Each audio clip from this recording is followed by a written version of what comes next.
大家好，我係允喬。咁今日呢，我嘅朋友係笑咗我。咁究竟發生咩事呢？咁我嚟睇一下。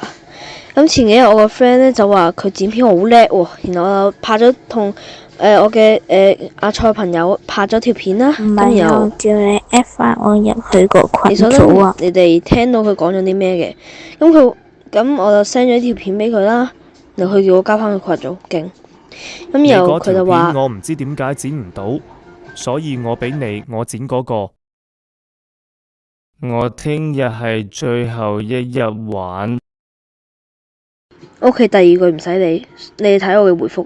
你管呢個叫精華？你個321我已經覆咗，但係你個殺人我就睇唔明咯。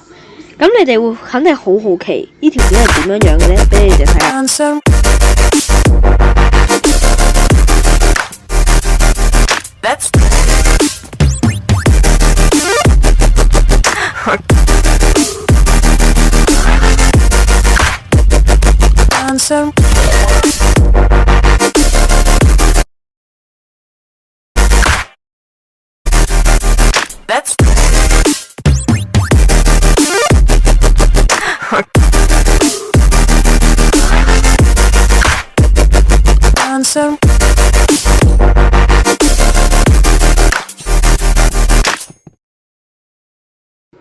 啊對，就係如此嘅美麗。咁你 TM 你喐咗啲咩？完全就係畫個鏟過去，然後插一下。咦？請問一下，一個人企喺度有幾難可以做到呢？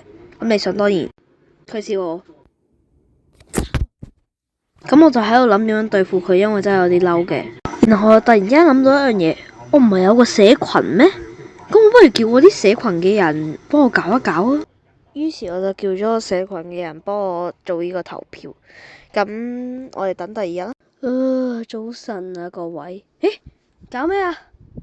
我睇下個投票先。OK。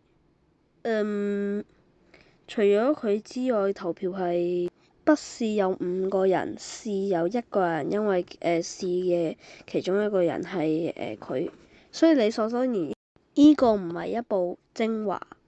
開個玩笑啊！我覺得我呢條片剪片仲好過佢。